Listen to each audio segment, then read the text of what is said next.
Hi friends, I am back. ಇವತ್ತಿನ important ವಿಷಯ ಏನಪ್ಪ ಅಂತಂದ್ರೆ, ಇವತ್ತಿಗೆ ಹ್ಯಾಶ್ KPSC ಅನ್ನೋ ಚಾನಲ್ಗೆ 5,000 ಮಂದಿ ಸಬ್ಸ್ಕ್ರೈಬರ್ ಆದರು. ಇದೇ ರೀತಿ ನೀವು ಪ್ರೋತ್ಸಾಹ ಕೊಡ್ಕೊಂತೀರಿ. ಆಮೇಲೆ ನಾ ಪ್ರಿಲಿಮ್ಸ್ ಆಗಿಂದ ಏನು ಮಾಡ್ತೀನಪ್ಪ ಅಂತಂದ್ರೆ, ರೆಗ್ಯುಲರ್ ಆಗಿ ಬೇರೆ ಬೇರೆ ಸಬ್ಜೆಕ್ಟ್ ಮ್ಯಾಗ ವಿಡಿಯೋ ಬಿಡ್ಲಿಕ್ಕೆ ಟ್ರೈ ಮಾಡ್ತೀನಿ. ಓಕೆ, ಸ್ಪೆಷಲ್ ಥ್ಯಾಂಕ್ಸ್ ಹೇಳ್ತೀನಿ. ಥ್ಯಾಂಕ್ಸ್ ಹೇಳ್ಕೊಂತ ಇವತ್ತಿನ ಬಗ್ಗೆ ನಾವು ಏನು ಸ್ಟಡಿ ಮಾಡ್ತೀವಿ ಅಂತಂದ್ರೆ, ರೂರಲ್ ಡೆವಲಪ್ಮೆಂಟ್ ಚಾಪ್ಟರ್ ನಾವು ಸ್ಟಡಿ ಮಾಡಕತ್ತಿದ್ದೀವಿ. ಚಾಪ್ಟರ್ 5 ಆಫ್ ಎಕನಾಮಿಕ್ ಸರ್ವೆ ಅದರದ್ದು 3ನೇ ಭಾಗ ನಾವು ಇವತ್ತು ಸ್ಟಡಿ ಮಾಡತ್ತೀವಿ. ಓಕೆ, ಅದರೊಳಗೆ ನಾವು ಏನು ಸ್ಟಡಿ ಮಾಡ್ತೀವಿ ಅಂತಂದ್ರೆ, ಫಸ್ಟಿಗೆ ರೂರಲ್ ಸ್ಯಾನಿಟೇಷನ್ ಬಗ್ಗೆ ಸ್ಟಡಿ ಮಾಡ್ತೀವಿ. ರೂರಲ್ ಸ್ಯಾನಿಟೇಷನ್ ಒಳಗೆ 3 ಅದಾವ. ಅದ್ರೊಳಗೆ ಫಸ್ಟಿಗೆ ಸ್ವಚ್ಛ ಭಾರತ್ ಅಭಿಯಾನ್ ಬಗ್ಗೆ ಸ್ಟಡಿ ಮಾಡ್ತೀವಿ. ಆಮೇಲೆ ನೈರ್ಮಲ್ಯ ಸ್ಟೇಟ್ ಅವಾರ್ಡ್ ಬಗ್ಗೆ ಸ್ಟಡಿ ಮಾಡ್ತೀವಿ. ಆಮೇಲೆ ಗ್ರಾಮೀಣ ಗೌರವ ಯೋಜನೆ ಬಗ್ಗೆ ಸ್ಟಡಿ ಮಾಡ್ತೀವಿ. ಅದು ಆಗಿಂದ ನಾವು ಏನು ಸ್ಟಡಿ ಮಾಡ್ತೀವಿ ಅಂತಂದ್ರೆ, ರೂರಲ್ ಎನರ್ಜಿ ಪ್ರೋಗ್ರಾಮ್ಸ್ ಬಗ್ಗೆ ನೋಡ್ಕೋತೀವಿ. ರೂರಲ್ ರೋಡ್ ಇನ್ಫ್ರಾಸ್ಟ್ರಕ್ಚರ್ ಬಗ್ಗೆ ನೋಡ್ತೀವಿ. ಆಮೇಲೆ ಸೆಲ್ಫ್ ಎಂಪ್ಲಾಯ್ಮೆಂಟ್ ಪ್ರೋಗ್ರಾಮ್ ಬಗ್ಗೆ ನೋಡ್ತೀವಿ. ಓಕೆ, ಫಸ್ಟಿಗೆ ನಾವು ಇನ್ನೊಂದು ವಿಷಯ ಏನಪ್ಪ ಅಂತಂದ್ರೆ, ನಾ ಈ ಎಕನಾಮಿಕ್ ಸರ್ವೆ ಫುಲ್ ಮಾಡ್ತೀನೋ ಇಲ್ಲೋ, ನನ್ನ ಕಡೆ ಅದು ಆಗ್ತೈತೋ ಇಲ್ಲೋ ಅಂತ ನನಗೆ ಗೊತ್ತಿಲ್ಲ. ಓಕೆ, ಆದಷ್ಟು ಮಾಡ್ಲಿಕ್ಕೆ ಟ್ರೈ ಮಾಡ್ತೀನಿ. ಆದರೂ ಏನಪ್ಪ ಅಂತಂದ್ರೆ, ನೀವು ಪ್ರಿಪರೇಷನ್ ಮಾಡ್ಕೊತೀರಿ ಸೈಡ್ ಬೈ ಸೈಡ್. ಓಕೆ, ನನ್ನ ಕಡೆ ಎಷ್ಟಾಗ್ತದೆ ಅಷ್ಟು ವಿಡಿಯೋಸನ್ನು ನಾ ಅಪ್ಲೋಡ್ ಮಾಡ್ತೀನಿ.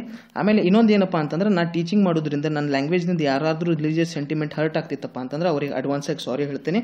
ಆಮೇಲೆ ಇದೇ ರೀತಿ ಲೈಕ್ ಮಾಡಿರಿ, ಶೇರ್ ಮಾಡಿರಿ, ಸಬ್ಸ್ಕ್ರೈಬ್ ಮಾಡಿರಿ. ಆಮೇಲೆ ನಾನು ಏನಪ್ಪ ಅಂತಂದ್ರೆ, ನಿಮ್ಮ ಹಂಗೆ ಓದ್ತಿರ್ತೀನಿ.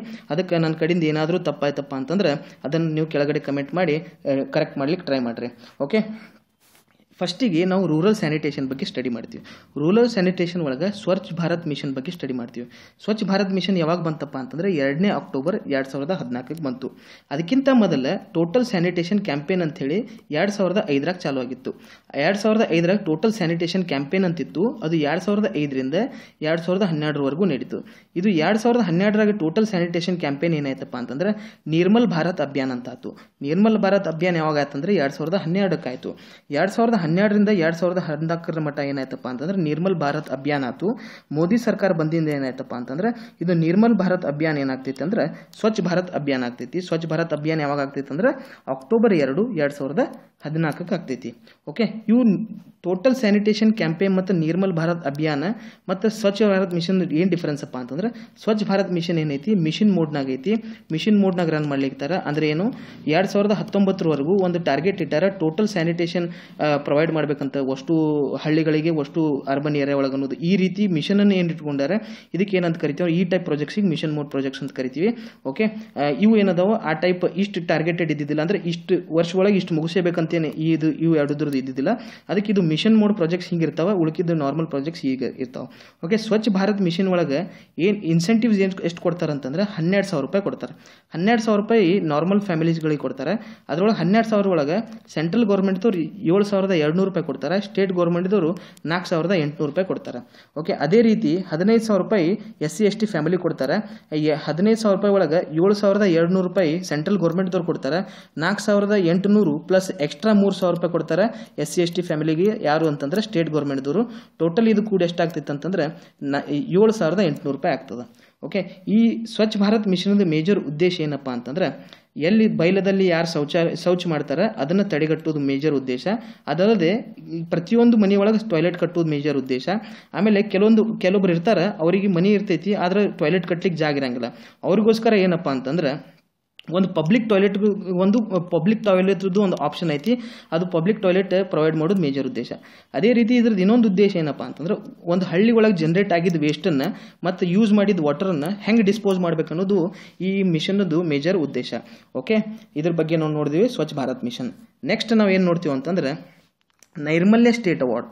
ನೈರ್ಮಲ್ಯ ಸ್ಟೇಟ್ ಅವಾರ್ಡ್ ಹೇಳೋಕ್ಕಿಂತ ಮೊದಲು ಸ್ಟೇಟ್ ಗೌರ್ಮೆಂಟ್ದವ್ರು ಏನಪ್ಪ ಅಂತಂದ್ರೆ ಸ್ಯಾನಿಟೇಷನಿಗೆ ಟಾಪ್ ಪ್ರಯಾರಿಟಿ ಕೊಟ್ಟಾರೆ. ಕೊಟ್ಟಾರೆ. ಇದನ್ನ ಬೇಸ್ ಆಗಿ ಇಟ್ಟುಕೊಂಡು ಗ್ರಾಮ ಪಂಚಾಯತಿ ಒಳಗೆ ಕಾಂಪಿಟೇಟಿವ್ ಸ್ಪಿರಿಟನ್ನು, ಸ್ಪರ್ಧಾತ್ಮಕ ಇದು ಬೆಳೆಸಕ್ಕೆ ಏನು ಮಾಡ್ಯಾರಪ್ಪ ಅಂತಂದ್ರೆ ಸ್ಟೇಟ್ ಗೌರ್ಮೆಂಟ್ ಅವಾರ್ಡ್ಸನ್ನು ಅನೌನ್ಸ್ ಮಾಡ್ಯಾರ. ಅವು ಸ್ಟೇಟ್ ಗೌರ್ಮೆಂಟ್ ಅವಾರ್ಡ್ಸ್ ಯಾವಪ್ಪ ಅಂತಂದ್ರೆ ನೈರ್ಮಲ್ಯ ಸ್ಟೇಟ್ ಅವಾರ್ಡ್ಸ್. ಓಕೆ, ಇದ್ರೊಳಗೆ ನಿರ್ಮಲ್ ಗ್ರಾಮ ಪುರಸ್ಕಾರ ಅಂತ ಕೊಡ್ತಾರೆ ಗ್ರಾಮ ಪಂಚಾಯತಿಗಳಿಗೆ. ಅದೇ ರೀತಿ ಏನಪ್ಪ ಅಂತಂದ್ರೆ ಬೆಸ್ಟ್ ಸ್ಕೂಲ್ಗಳಿಗೂ ಅವಾರ್ಡ್ ಕೊಡ್ತಾರೆ, ಅಂಗನವಾಡಿಗಳಿಗೂ ಅವಾರ್ಡ್ ಕೊಡ್ತಾರೆ. ಆಮೇಲೆ ಬೆಸ್ಟ್ ಅಚೀವರ್ಸ್ ಯಾರು ಇರ್ತಾರೆ ಅವರಿಗೆ ಸರ್ಟಿಫಿಕೇಟ್ ಕೊಡ್ತಾರೆ. ಓಕೆ, ನೆಕ್ಸ್ಟ್ ಸ್ಕೀಮ್ ನಾವು ಯಾವ್ದು ನೋಡೋದಪ್ಪ ಅಂತಂದ್ರೆ ಗ್ರಾಮೀಣ ಗೌರವ ಯೋಜನೆ. ಗ್ರಾಮೀಣ ಗೌರವ ಯೋಜನೆ ಒಳಗೆ ಟಾಯ್ಲೆಟ್ ಕಮ್ ಬಾತ್ರೂಮ್ ಕಟ್ಟಲಿಕ್ಕೆ ಇದೊಂದು ಪ್ರೋಗ್ರಾಮ್ ಐತಿ. ಯಾರಿಗಂತಂದ್ರೆ ಸ್ಪೆಷಲಿ SC/ST ಫ್ಯಾಮಿಲಿಗೋಸ್ಕರ. ಓಕೆ, ಇದ್ರದ್ದು ಯೂನಿಟ್ ಕಾಸ್ಟ್ ಎಷ್ಟು ಇರ್ತೈತೆ ಅಂದ್ರೆ ಈ ಟಾಯ್ಲೆಟ್ ಮತ್ತು ಬಾತ್ರೂಮ್ ಕಟ್ಟಲಿಕ್ಕೆ ಎಷ್ಟು ರೊಕ್ಕ ಕೊಡ್ತಾರೆ ಅಂತಂದ್ರೆ 20,000 ರೂಪಾಯಿ ಕೊಡ್ತಾರೆ. ಓಕೆ, 20,000 ಎಲ್ಲಿದು ಬರ್ತೈತೆ ಅಂತಂದ್ರೆ SCP ಮತ್ತು TSP ಫಂಡ್ಸಿಂದ ಬರ್ತೈತಿ. ಈ SCP ಅಂದ್ರೆ ಏನು, TSP ಅಂದ್ರೆ ಏನು ಅನ್ನೋದು ನೀವು ಕೆಳಗೆ ಕಮೆಂಟ್ ಮಾಡ್ರಿ, ಹೇಳ್ರಿ. ಓಕೆ, ನೆಕ್ಸ್ಟ್ ನಾವೇನು ನೋಡ್ತೀವಿ ಅಂತಂದ್ರೆ ರೂರಲ್ ಎನರ್ಜಿ ಪ್ರೋಗ್ರಾಮ್ಸ್ ಬಗ್ಗೆ ನೋಡ್ತೀವಿ. ರೂರಲ್ ಎನರ್ಜಿ ಪ್ರೋಗ್ರಾಮ್ ಒಳಗೆ national biogas manure and management program ಇದು ಯಾವಾಗ ಲಾಂಚ್ ಮಾಡ್ಯಾರ ಅಂದ್ರೆ 1982-83 ಒಳಗೆ ಮಾಡ್ಯಾರ. ಇದು ಒಂದು ವುಮನ್ ಓರಿಯೆಂಟೆಡ್ ಪ್ರೋಗ್ರಾಮ್. ಇದ್ರೊಳಗೆ ಏನಪ್ಪಾ ಅಂತಂದ್ರೆ ಲಾಭಾರ್ಥಿಗಳನ್ನ ಹೆಂಗೆ ಸೆಲೆಕ್ಟ್ ಮಾಡ್ತಾರೆ ಅಂದ್ರೆ ಗ್ರಾಮ ಪಂಚಾಯತ್ ಥ್ರೂ ಸೆಲೆಕ್ಟ್ ಮಾಡ್ತಾರೆ. Okay, next Karnataka state biofuel policy 2009 March 1ನೇ ತಾರೀಕಿಗೆ ತಂದಾರೆ. ಇದನ್ನ ಕರ್ನಾಟಕ ಸ್ಟೇಟ್ ಬಯೋಫ್ಯೂಲ್ ಪಾಲಿಸಿನ ಇಂಪ್ಲಿಮೆಂಟ್ ಮಾಡಲಿಕ್ಕೆ ಏನು ಮಾಡ್ಯಾರಪ್ಪ ಅಂತಂದ್ರೆ Karnataka state biofuel development board ಅಂತ ಹೇಳಿ ಒಂದು ಸ್ಥಾಪನೆ ಮಾಡ್ಯಾರ. ಓಕೆ, ಇದು ಎಕನಾಮಿಕ್ ಸರ್ವೆ ಒಳಗೆ ಇಷ್ಟೇ ಮೆನ್ಷನ್ ಮಾಡ್ಯಾರ ಇದ್ರ ಬಗ್ಗೆ, ಅದಕ್ಕೆ ನಾನು ಇಷ್ಟೇ ಹೇಳತ್ತೀನಿ. ಓಕೆ, ಇನ್ನೊಂದು ಕಾರ್ಯಕ್ರಮ ಯಾವುದಪ್ಪ ಅಂತಂದ್ರೆ ನಮ್ಮದು ಸೌರ ಬೆಳಕು ಕಾರ್ಯಕ್ರಮ. ಸೌರ ಬೆಳಕು ಕಾರ್ಯಕ್ರಮ ಒಳಗೆ ಏನು ಮಾಡ್ತೀವಿ ಅಂತಂದ್ರೆ ಸೋಲಾರ್ ಸ್ಟ್ರೀಟ್ ಲೈಟ್ಸ್ ಅನ್ನ ಗ್ರಾಮ ಪಂಚಾಯತಿ ಒಳಗೆ ಇನ್ಸ್ಟಾಲ್ ಮಾಡೋದು ಇದ್ರದ್ದು ಮೇಜರ್ ಉದ್ದೇಶ. ಓಕೆ, ಇದು ಏನು ಮಾಡತ್ತಾರ ಅಂತಂದ್ರೆ ಫಸ್ಟ್ ಪೈಲಟ್ ಬೇಸಿಸ್ ಮ್ಯಾಗ ಇದನ್ನ ರನ್ ಮಾಡಿ ನೋಡತ್ತಾರ, ಅಂದ್ರೆ ಟೆಸ್ಟ್ ಬೇಸಿಸ್ ಮ್ಯಾಗ ರನ್ ಮಾಡಾಕತ್ತಾರ. ಟೆಸ್ಟ್ ಬೇಸಿಸ್ ಮ್ಯಾಗ ಹೆಂಗೆ ರನ್ ಮಾಡಾಕತ್ತಾರ ಅಂದ್ರೆ ಪ್ರತಿಯೊಂದು ರೆವಿನ್ಯೂ ಡಿವಿಷನ್ ಒಳಗೆ ಒಂದು ಡಿಸ್ಟ್ರಿಕ್ಟ್ ಸೆಲೆಕ್ಟ್ ಮಾಡತ್ತಾರ. ಪ್ರತಿಯೊಂದು ರೆವಿನ್ಯೂ ಡಿವಿಷನ್ನಾಗ ಒಂದು ಡಿಸ್ಟ್ರಿಕ್ಟ್ ಸೆಲೆಕ್ಟ್ ಮಾಡ್ತಾರೆ. ಆ ಡಿಸ್ಟ್ರಿಕ್ಟ್ ಒಳಗೆ ಫಸ್ಟಿಗೆ ಮಾಡ್ತಾರೆ. ಅಲ್ಲಿ ಸಕ್ಸಸ್ ಆಯ್ತಪ್ಪ ಅಂತಂದ್ರೆ ಟೋಟಲ್ ಸ್ಟೇಟ್ನಾಗ ಇಂಪ್ಲಿಮೆಂಟ್ ಮಾಡೋದು ಇದ್ರ ಪ್ಲಾನ್. ಓಕೆ, ಇವು 3 ಎನರ್ಜಿ ಪ್ರೋಗ್ರಾಮ್ಸ್ ಬಗ್ಗೆ ನೋಡಿದ್ವಿ. ನೆಕ್ಸ್ಟ್ ನಾವೇನು ನೋಡ್ತೀವಿ ಅಂತಂದ್ರೆ Mahatma Gandhi institute for rural energy and development ಅಂತೇಳಿ ಇದು 2000 ಒಳಗೆ ಈ ಇನ್ಸ್ಟಿಟ್ಯೂಟನ್ನು ಸ್ಥಾಪನೆ ಮಾಡ್ಯಾರ. ಇದು ಇನ್ಸ್ಟಿಟ್ಯೂಟ್ ಏನೈತಿ ಸದರ್ನ್ ಒಳಗೆ ರೀಜನಲ್ ಇನ್ಸ್ಟಿಟ್ಯೂಟ್. ಅಂದ್ರೆ ಒಂದು ನಮ್ಮ ಭಾರತ ಐತಪ್ಪ ಅಂತಂದ್ರೆ ಸೌತ್ ಇಂಡಿಯಾದಾಗ ಒಂದು ಇನ್ಸ್ಟಿಟ್ಯೂಟ್ ಐತಿ, ನಾರ್ತ್ ಇಂಡಿಯಾದಾಗ ಒಂದು ಇನ್ಸ್ಟಿಟ್ಯೂಟ್, ವೆಸ್ಟ್ ಇಂಡಿಯಾದಾಗ ಒಂದು ಐತಿ, ನಾರ್ತ್ನಾಗ ಒಂದು ಐತಿ, ಈಸ್ಟ್ನಾಗ ಒಂದು ಐತಿ. ಅದೇ ರೀತಿ ಸೌತ್ ಇಂಡಿಯಾದಾಗ ಇರೋದು ಇನ್ಸ್ಟಿಟ್ಯೂಟ್ ಎಲ್ಲಪ್ಪ ಅಂತಂದ್ರೆ ಇಲ್ಲೈತಿ ನಮ್ಮ ಕರ್ನಾಟಕ ಒಳಗೆ. ಅದು ಯಾವಾಗ ಇದು ಹೆಂಗೆ ಎಸ್ಟಾಬ್ಲಿಷ್ ಮಾಡ್ಯಾರಪ್ಪ ಅಂತಂದ್ರೆ ಸೆಂಟ್ರಲ್ ಗೌರ್ಮೆಂಟ್ನಾಗ ಒಂದು ಮಿನಿಸ್ಟ್ರಿ ಐತಿ. ಯಾವುದಪ್ಪ ಅಂತಂದ್ರೆ ನ್ಯೂ ಮತ್ತು ರಿನ್ಯೂವಬಲ್ ಎನರ್ಜಿ ಅಂತೇಳಿ. ನ್ಯೂ ಮತ್ತು ರಿನ್ಯೂವಬಲ್ ಎನರ್ಜಿ ಮಿನಿಸ್ಟ್ರಿ ಸಹಾಯದಿಂದ ಈ ಸದರ್ನ್ ರೀಜನಲ್ ಇನ್ಸ್ಟಿಟ್ಯೂಟನ್ನು ಸ್ಥಾಪನೆ ಮಾಡ್ಯಾರ 2000 ಒಳಗೆ. ಈ ಇನ್ಸ್ಟಿಟ್ಯೂಟ್ ಏನು ಮಾಡ್ತೈತಪ್ಪ ಅಂತಂದ್ರೆ ಈ ಇನ್ಸ್ಟಿಟ್ಯೂಟ್ ರೂರಲ್ ಎನರ್ಜಿ ಇರ್ಬೋದು, ಗ್ರೌಂಡ್ ವಾಟರ್ ಕನ್ಸರ್ವೇಷನ್ ಇರ್ಬೋದು, ರೇನ್ ವಾಟರ್ ಹಾರ್ವೆಸ್ಟಿಂಗ್ ಇರ್ಬೋದು, ಇಲ್ಲ ಎನ್ವೈರ್ಮೆಂಟ್ ಪ್ರೊಟೆಕ್ಷನ್ ಇರ್ಬೋದು, ಇವು ಅಷ್ಟುತ್ರನ್ನ ಟೆಕ್ನಾಲಜಿ ಅಡ್ವಾನ್ಸ್ಮೆಂಟ್ ಹೆಂಗೆ ಮಾಡ್ಬೇಕು ಅನ್ನೋದ್ರ ಬಗ್ಗೆ ಪ್ರೊಪಗೇಟ್ ಮಾಡ್ತೈತಿ ಮತ್ತು ಅವೇರ್ನೆಸ್ಸನ್ನು ಕ್ರಿಯೇಟ್ ಮಾಡ್ತೈತಿ. ಈ ಇನ್ಸ್ಟಿಟ್ಯೂಟ್ ಬಗ್ಗೆ ನಾವು ಸ್ಟಡಿ ಮಾಡಿದ್ವಿ. ನೆಕ್ಸ್ಟ್ ಏನು ನೋಡ್ತೀವಿ ಅಂತಂದ್ರೆ ರೂರಲ್ ರೋಡ್ ಇನ್ಫ್ರಾಸ್ಟ್ರಕ್ಚರ್ ಬಗ್ಗೆ ನೋಡ್ತೀವಿ. ರೂರಲ್ ರೋಡ್ ಇನ್ಫ್ರಾಸ್ಟ್ರಕ್ಚರ್ ಒಳಗೆ ಫಸ್ಟಿಗೆ ಪ್ರಧಾನ ಮಂತ್ರಿ ಗ್ರಾಮ ಸಡಕ್ ಯೋಜನಾ ಬಗ್ಗೆ ನೋಡ್ತೀವಿ. ಪ್ರಧಾನ ಮಂತ್ರಿ ಗ್ರಾಮ ಸಡಕ್ ಯೋಜನಾ ಚಾಲುವಾಗಿ ಯಾವ್ದಪ್ಪ ಅಂತಂದ್ರೆ ಡಿಸೆಂಬರ್ 25, 2000 ಒಳಗೆ. ಓಕೆ, ಇದ್ರೊಳಗೆ ಏನು ಮಾಡ್ತಾರೆ ಅಂತಂದ್ರೆ ಆಲ್ ವೆದರ್ ರೋಡ್ಸನ್ನು ಬಿಲ್ಡ್ ಮಾಡ್ತಾರೆ, ಆಲ್ ವೆದರ್ ರೋಡ್ಸನ್ನು ಕಟ್ತಾರೆ. ಆಲ್ ವೆದರ್ ರೋಡ್ಸನ್ನು ಎಲ್ಲಿ ಕಟ್ತಾರಪ್ಪ ಅಂತಂದ್ರೆ ಎಲ್ಲಿ ಮಾಡ್ತಾರೆ ಆಲ್ ವೆದರ್ ರೋಡ್ಸ್ ಅಂತಂದ್ರೆ ಎಲ್ಲಿ ಯಾವ ಹಳ್ಳಿದು ಯಾವ ವಿಲೇಜದ ಪಾಪ್ಯುಲೇಷನ್ 500 ಇಲ್ಲ 500ಕ್ಕಿಂತ ಹೆಚ್ಚಿರ್ತೈತಿ ಅಲ್ಲಿ ಆಲ್ ವೆದರ್ ರೋಡ್ ಮಾಡೋದು ಇದರ ಮೇಜರ್ ಉದ್ದೇಶ ಪ್ರಧಾನ ಮಂತ್ರಿ ಗ್ರಾಮ ಸಡಕ್ ಯೋಜನಾ. ಓಕೆ, ಕರ್ನಾಟಕ ಒಳಗೆ ರೂರಲ್ ರೋಡ್ ಡೆವಲಪ್ಮೆಂಟ್ ಏಜೆನ್ಸಿ ಅಂತ ಮಾಡ್ಯಾರ. ಈ ರೂರಲ್ ರೋಡ್ ಡೆವಲಪ್ಮೆಂಟ್ ಏಜೆನ್ಸಿ ಎದಕ್ಕೆ ಮಾಡ್ಯಾರಪ್ಪ ಅಂತಂದ್ರೆ ಇವು ಏನು ಪ್ರೋಗ್ರಾಮ್ ಐತಿ ಇದನ್ನ ಎಫೆಕ್ಟಿವ್ ಇಂಪ್ಲಿಮೆಂಟೇಷನ್ ಮಾಡ್ತಾರೋ ಇಲ್ಲೋ ಅಂತೇಳಿ ನೋಡ್ಲಿಕ್ಕೆ ಇದೊಂದು ಏನು ಮಾಡ್ಯಾರ ಏಜೆನ್ಸಿ ಮಾಡ್ಯಾರ. ಇದು ಯಾವಾಗ ಮಾಡ್ಯಾರಪ್ಪ ಅಂತಂದ್ರೆ 2005 ಒಳಗೆ ಮಾಡ್ಯಾರ. ಓಕೆ, CM ಗ್ರಾಮ ಸಡಕ್ ಯೋಜನಾ. ಓಕೆ, CM ಗ್ರಾಮ ಸಡಕ್ ಯೋಜನಾ ಇನ್ನೊಂದು ಏನಪ್ಪಾ ಅಂತಂದ್ರೆ ಮುಖ್ಯಮಂತ್ರಿ ಗ್ರಾಮೀಣ ರಸ್ತೆ ಅಭಿವೃದ್ಧಿ ಯೋಜನೆ ಅಂತ ಇದ್ರ ಹೆಸರು. ಓಕೆ, ಈಗ ಇಲ್ಲಿ ನಾವು ಬರೀ ರೋಡ್ ಕಟ್ಟಿದೀವಿ ಮ್ಯಾಗ ಪ್ರಧಾನ ಮಂತ್ರಿ ಗ್ರಾಮ ಸಡಕ್ ಯೋಜನೆಯಾಗ. ಓಕೆ, ರೋಡ್ ಕಟ್ಟಿವಿ ಅಂತಂದ್ರೆ ರೋಡಿಗೆ ಏನು ಮಾಡ್ಬೇಕಪ್ಪ ಅಂತಂದ್ರೆ ನಾವು ಮೇಂಟೆನೆನ್ಸ್ ಮಾಡಿದಾಗ ಏನಾಗ್ತೈತಿ ಅದ್ರ ರೋಡ್ ಭಾಳ ವರ್ಷಷ್ಟು ಏನು ಬರ್ತೈತಿ ಬಾಳಿಕೆ ಬರ್ತೈತಿ. ಓಕೆ, ಇದು ರೋಡ್ ಮೇಂಟೆನೆನ್ಸ್ಗೋಸ್ಕರ ಏನಪ್ಪಾ ಅಂದ್ರೆ CM ಗ್ರಾಮ ಸಡಕ್ ಯೋಜನೆ ಐತಿ, ಮೇಂಟೆನೆನ್ಸ್ ಆಫ್ ರೋಡ್. ಓಕೆ, ಇದ್ರೊಳಗೆ ಫಂಡ್ಸ್ ಹೆಂಗೆ ಅಲೋಕೇಟ್ ಮಾಡ್ತಾರಪ್ಪ ಅಂತಂದ್ರೆ ಗ್ರಾಮ ಪಂಚಾಯತಿಗೆ ಫಂಡ್ಸನ್ನು ಡಿಸ್ಟ್ರಿಬ್ಯೂಟ್ ಮಾಡ್ತಾರೆ. ಗ್ರಾಮ ಪಂಚಾಯತಿಗೆ ಫಂಡ್ಸನ್ನು ಡಿಸ್ಟ್ರಿಬ್ಯೂಟ್ ಮಾಡ್ತಾರೆ. ಹೆಂಗೆ ಗ್ರಾಮ ಪಂಚಾಯತಿಗೆ ಫಂಡ್ಸನ್ನು ಡಿಸ್ಟ್ರಿಬ್ಯೂಟ್ ಮಾಡ್ತಾರಪ್ಪ ಅಂತಂದ್ರೆ ಡಾಕ್ಟರ್ ನಂಜುಂಡಪ್ಪ ಕಮಿಟಿ ರಿಪೋರ್ಟ್ ಪ್ರಕಾರ ನಾವು ಕಂಪೋಸಿಟ್ ಡೆವಲಪ್ಮೆಂಟ್ ಇಂಡೆಕ್ಸ್ ಏನು ನೋಡಿದ್ದೀವಿ ಅದ್ರ ಪ್ರಕಾರ ಏನು ಮಾಡ್ತಾರೆ ಅಂದ್ರೆ ಗ್ರಾಮ ಪಂಚಾಯತಿಗೆ ಫಂಡ್ಸನ್ನು ಡಿಸ್ಟ್ರಿಬ್ಯೂಟ್ ಮಾಡ್ತಾರೆ. ನೆಕ್ಸ್ಟ್ RFID ಬಗ್ಗೆ ನೋಡ್ತೀವಿ. Rural infrastructure development fund. ಇದೊಂದು ಫಂಡ್ ಸ್ಥಾಪನೆ ಮಾಡ್ಯಾರ ರೂರಲ್ ಏರಿಯಾಸ್ ಒಳಗೆ ಇನ್ಫ್ರಾಸ್ಟ್ರಕ್ಚರನ್ನು ಬಿಲ್ಡ್ ಮಾಡಲಿಕ್ಕೆ. ರೂರಲ್ ಏರಿಯಾದಾಗ ಇನ್ಫ್ರಾಸ್ಟ್ರಕ್ಚರ್ ಬಿಲ್ಡ್ ಮಾಡೋದು ಅಂತಂದ್ರೆ ರೋಡ್ಸ್ ಇರ್ಬೋದು, ಓಕೆ, ಎಲೆಕ್ಟ್ರಿಸಿಟಿ ಸಪ್ಲೈ ಇರ್ಬೋದು, ಓಕೆ, ಇಂಟರ್ನೆಟ್ ಫೆಸಿಲಿಟಿ ಇರ್ಬೋದು. ಇದೇ ರೀತಿ ಏನಪ್ಪಾ ಅಂತಂದ್ರೆ ಇವಕ್ಕೆ ನಾವು ಇನ್ಫ್ರಾಸ್ಟ್ರಕ್ಚರ್ ಅಂತ ಕರಿತೀವಿ. ರೂರಲ್ ಏರಿಯಾದಾಗ ಇನ್ಫ್ರಾಸ್ಟ್ರಕ್ಚರ್ ಡೆವಲಪ್ಮೆಂಟ್ಗೋಸ್ಕರ ಒಂದು ಫಂಡನ್ನು ಸ್ಥಾಪನೆ ಮಾಡ್ಯಾರ. ಓಕೆ, ಈ ಫಂಡ್ ಯಾವುದಪ್ಪ ಅಂತಂದ್ರೆ rural infrastructure development fund. Okay, ಇದು ಫಂಡ್ ಎಲ್ಲಿದು ಬರ್ತೈತೆ ಅಂದ್ರೆ ನಬಾರ್ಡ್ದಿಂದ ಬರ್ತೈತಿ. ಓಕೆ, ನಬಾರ್ಡಿಗೆ ಎಲ್ಲಿದು ಬರ್ತೈತೆ ಅನ್ನೋದು ನೀವು ಕೆಳಗೆ ಕಮೆಂಟ್ ಮಾಡಿ ಹೇಳ್ರಿ. ನಿಮ್ಗೆ ಒಂದು ಹಿಂಟ್ ಹೇಳಬೇಕಪ್ಪ ಅಂತಂದ್ರೆ ಪ್ರಯಾರಿಟಿ ಸೆಕ್ಟರ್ ಲೆಂಡಿಂಗ್ದಿಂದ ಬರ್ತೈತಿ. ಅದು ಹೆಂಗೆ ಅಂತಂದ್ರೆ ಇದ್ರ ಡಿಸ್ಟ್ರಿಬ್ಯೂಷನ್ ಏನು ಹೆಂಗೆ ಅನ್ನೋದು ನೀವು ಕೆಳಗೆ ಹೇಳ್ರಿ. ಇದು ಎಕನಾಮಿ ಪಾಯಿಂಟ್ ಆಫ್ ವ್ಯೂ ಭಾಳ ಇಂಪಾರ್ಟೆಂಟ್ ಐತಿ. ಓಕೆ, ನೆಕ್ಸ್ಟ್ ನಾವು Mahatma Gandhi national rural employment guarantee act ಬಗ್ಗೆ ನೋಡ್ತೀವಿ. ಓಕೆ, ಈ ಆ್ಯಕ್ಟ್ ಪ್ರಕಾರ ಏನಪ್ಪ ಅಂತಂದ್ರೆ ಪ್ರತಿಯೊಬ್ಬರಿಗೂ ಯಾರು ಅಪ್ಲೈ ಮಾಡ್ತಾರೆ ಅವ್ರಿಗೆ 100 days ವರ್ಕನ್ನು ಕೊಡಬೇಕಂತ ಐತಿ. ಈ ಆ್ಯಕ್ಟ್ ಪ್ರಕಾರ ಒಂದು ವೇಳೆ ಗೌರ್ಮೆಂಟ್ 100 days ವರ್ಕ್ ಕೊಡ್ಲಿಕ್ಕೆ ಆಗಲಿಲ್ಲಪ್ಪ ಅಂತಂದ್ರೆ 100 days ಅವರು ವರ್ಕ್ ಮಾಡ್ತಿದ್ರು ಅಂತಂದ್ರೆ ಆ 100 daysಗೆ ಎಷ್ಟು ಪೇಮೆಂಟ್ ಮಾಡ್ತಿದ್ರು ಅಷ್ಟು ದುಡ್ಡನ್ನು ಕೊಡ್ಬೇಕಂತೇಳಿ ಈ ಆ್ಯಕ್ಟ್ ಪ್ರಕಾರ ಐತಿ. ಇದು ಏನು ಪ್ರಮೋಟ್ ಮಾಡ್ತೈತೆ ಅಂದ್ರೆ ರೈಟ್ ಟು ವರ್ಕನ್ನು ಪ್ರಮೋಟ್ ಮಾಡ್ತೈತಿ. ಇದು ಯಾವಾಗ ಎಸ್ಟಾಬ್ಲಿಷ್ ಮಾಡ್ಯಾರ ಅಂದ್ರೆ 2006ನೇ ಇಸ್ವಿ ಒಳಗೆ ಎಸ್ಟಾಬ್ಲಿಷ್ ಮಾಡ್ಯಾರ. ಇದ್ರೊಳಗೆ ಎಂಥವ್ರಿಗೆ ಜಾಬ್ ಕೊಡ್ತಾರಪ್ಪ ಅಂತಂದ್ರೆ ಅನ್ಸ್ಕಿಲ್ಡ್ ಮ್ಯಾನ್ಯುವಲ್ ವರ್ಕ್ ಮಾಡೋರಿಗೆ ಅಷ್ಟೇ ಜಾಬ್ ಕೊಡ್ತಾರೆ. Unskilled manual work. ಓಕೆ, ಇದು ಭಾಳ ಇಂಪಾರ್ಟೆಂಟ್ ಐತಿ. ಇದ್ರೊಳಗೆ ಫಂಡ್ಸ್ ಹೆಂಗೆ ಡಿಸ್ಟ್ರಿಬ್ಯೂಟ್ ಆಗ್ತೈತೆ ಅಂದ್ರೆ 90-10% ಆಗ್ತೈತಿ. 90% ಸೆಂಟ್ರಲ್ ಗೌರ್ಮೆಂಟ್ದವರು, 10% ಸ್ಟೇಟ್ ಗೌರ್ಮೆಂಟ್ದವರು. ಓಕೆ, ಈಗ ಇದ್ರೊಳಗೆ 90-10 ಅಂತಂದ್ರೆ ಹೆಂಗೆ ಅಂತಂದ್ರೆ ಒಂದು ವೇಳೆ 100 ರೂಪಾಯಿ ಅಲೋಕೇಟ್ ಆಗಿತ್ತು ಅಂತಂದ್ರೆ ಆ 100 ರೂಪಾಯಿ ಒಳಗೆ ಏನು ಮಾಡ್ತಾರೆ ಅಂತಂದ್ರೆ 90 rupees ಅಂದ್ರೆ 90 ರೂಪಾಯಿ ಸೆಂಟ್ರಲ್ ಗೌರ್ಮೆಂಟ್ದವ್ರು ಕೊಡ್ತಾರೆ. ಉಳಿಕಿದ 10 ರೂಪಾಯಿ ಯಾರು ಕೊಡ್ತಾರೆ ಅಂದ್ರೆ ಸ್ಟೇಟ್ ಗೌರ್ಮೆಂಟ್ದವ್ರು ಕೊಡ್ತಾರೆ.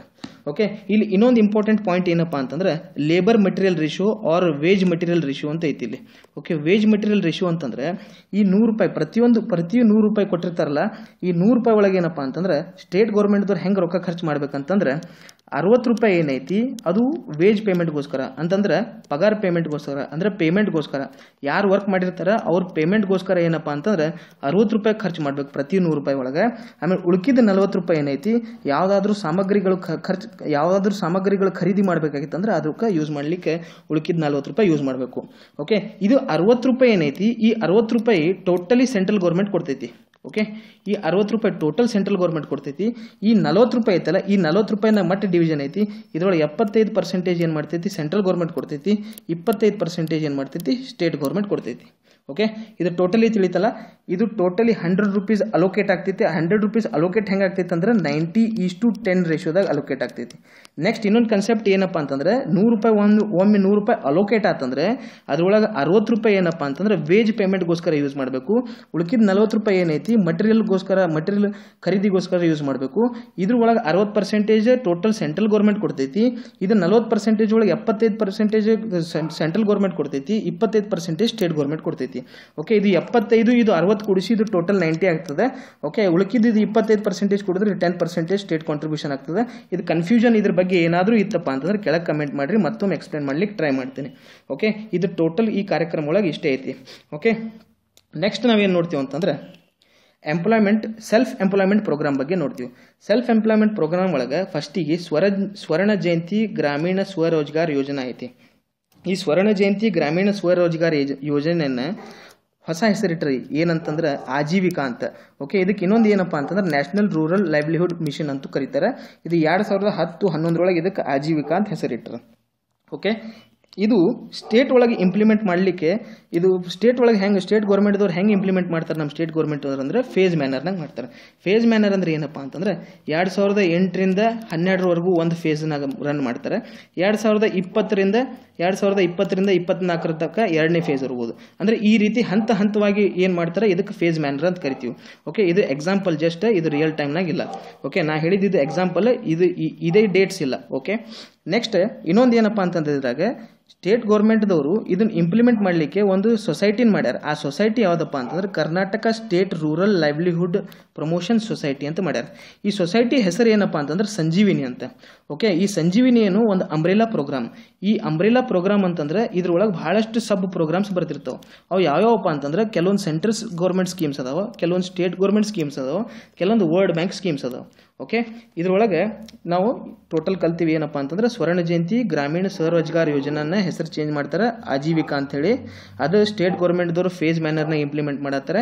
ಸ್ಟೇಟ್ ಗೌರ್ಮೆಂಟ್ದವ್ರು ಇನ್ನೊಂದು ಸೊಸೈಟಿ ಕ್ರಿಯೇಟ್ ಮಾಡ್ಯಾರ. ಅದು ಯಾವುದಪ್ಪ ಅಂತಂದ್ರೆ Karnataka state rural livelihood promotion society ಅಂತ. ಅದ್ರ ಹೆಸರು ಏನಪ್ಪ ಅಂದ್ರೆ ಸಂಜೀವಿನಿ.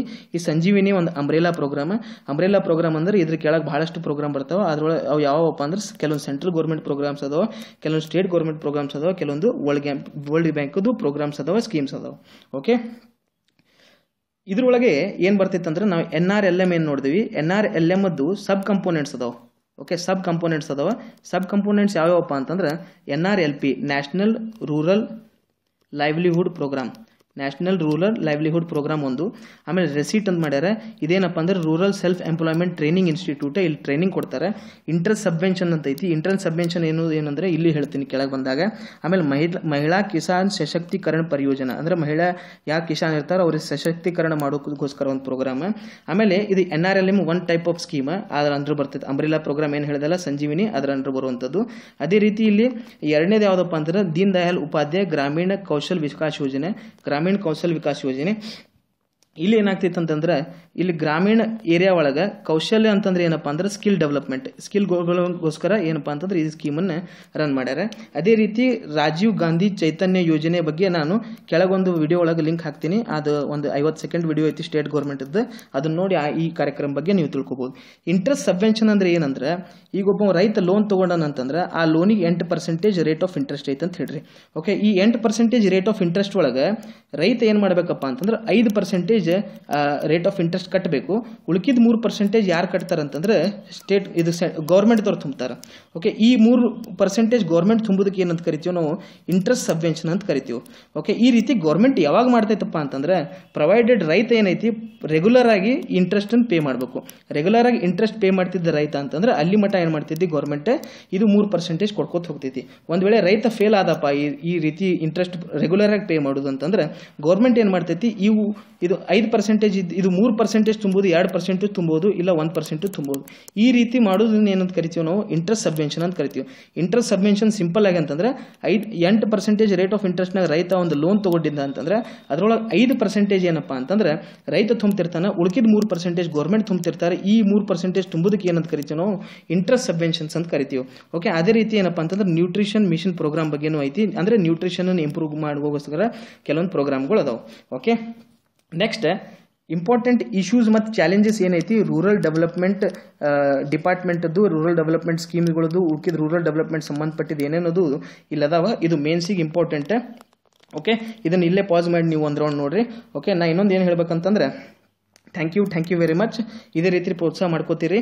ಓಕೆ, ಇನ್ನೊಂದು ಸಬ್ಸ್ಕ್ರೈಬ್ ಮಾಡಿರಿ, ಶೇರ್ ಮಾಡಿರಿ, ಲೈಕ್ ಮಾಡಿರಿ.